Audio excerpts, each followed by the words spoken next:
Après la vie de Soubré famille, voilà une autre vidéo encore. On suit attentivement cette vidéo là, ça se passe en Côte d'Ivoire. Il dit bien ça se passe en Côte d'Ivoire. Ce village là, les gens de ce village, ils ont besoin de votre soutien.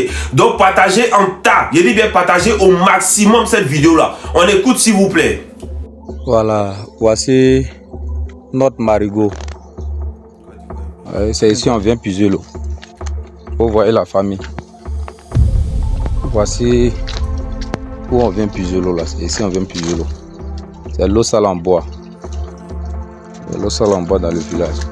Au moins 40 minutes. Voilà. C'est à 1 km du village. Vous voyez.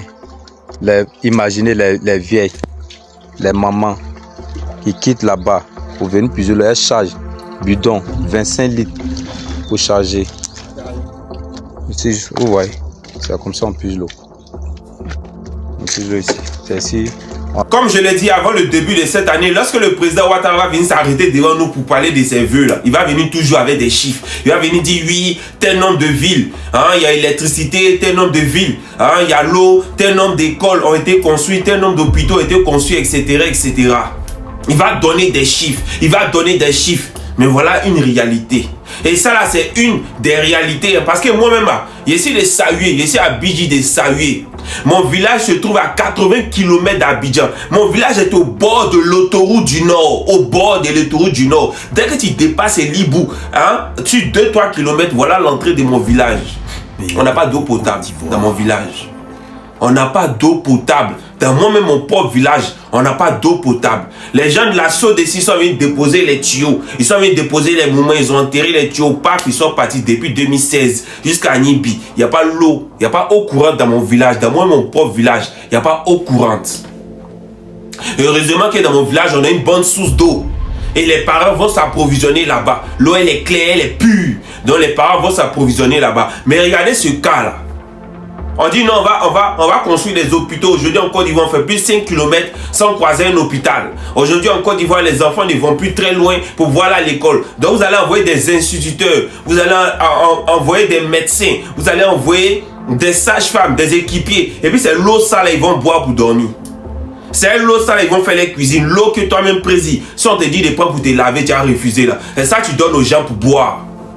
Et quand on va parler, on va nous trotter des frustrés, on va nous traiter des gris. Famille, vous dit de partager cette vidéo là massivement parce que les gens de ce village là, ils ont besoin de votre aide parce qu'ils sont en train de mourir. Donc monsieur le président, avant que chaque année tu vas venir t'arrêter devant les Ivoiriens, bon comme cette année c'est ton dernier message, bon c'est bien sûr, écris ça pour donner à tes bons petits de la prochaine fois. Mais sinon en tout cas, chaque année avant de courir pour venir à la télé, pour venir passer le message à pardon. Prends le temps de faire le tour de la Côte d'Ivoire, de prendre connaissance de la vie réelle que les Ivoiriens mènent avant de venir chaque année, venir donner les chiffres. Parce qu'en Côte d'Ivoire, on sait que là, il y a goudron biodégradable. On sait qu'en Côte d'Ivoire, là, il y a des villes qui sont goudronnées sur papier. On sait qu'en Côte d'Ivoire, il y a des projets qui existent seulement que sur papier, mais sur le terrain, ça n'existe pas. On sait qu'en Côte d'Ivoire, il y a beaucoup de problèmes. Les gens là, ils n'ont pas de route. L'électricité là, c'est en 2023 qu'on a mis l'électricité dans leur village. Et que depuis combien d'années? C'est en 2023 qu'on a mis l'électricité dans leur village. L'eau même là, il n'y a pas d'eau pour boire. C'est qu'eux n'ont pas accès à l'eau pour boire, l'eau potable, aux sources de vie là. Ils n'ont pas accès à ça. C'est l'eau que depuis la nuit des temps, les ancêtres utilisent. Jusqu'à aujourd'hui, c'est cette eau là que les gens là continuent de boire. Et ces gens là ne font que tomber malades. Il ne faut que gaspiller l'argent à l'hôpital. C'est pour ça, vous aussi, population, on vous demande de mettre à votre tête des gens qui connaissent les réalités de chez vous. Tu vas voir le maire de cette ville, ou même le sous-préfet de cette ville, il ne vit pas là-bas.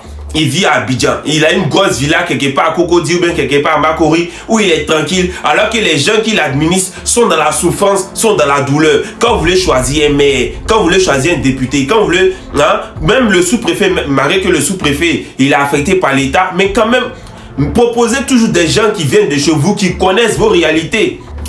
Donc battez-vous pour avoir des gens qui sont de chez vous, qui connaissent vos réalités, de sorte à ce qu'ils puissent parler pour vous, ils puissent porter votre voix. Forcez courage à ce peuple-là. Forcez courage aux habitants de cette ville-là. Partagez massivement cette vidéo de sorte à ce que cette vidéo puisse faire le maximum de bruit possible, de sorte à ce qu'on puisse trouver des solutions pour venir en aide à ces gens-là. Parce que vraiment, c'est la souffrance. C'est vraiment la souffrance. On est ensemble.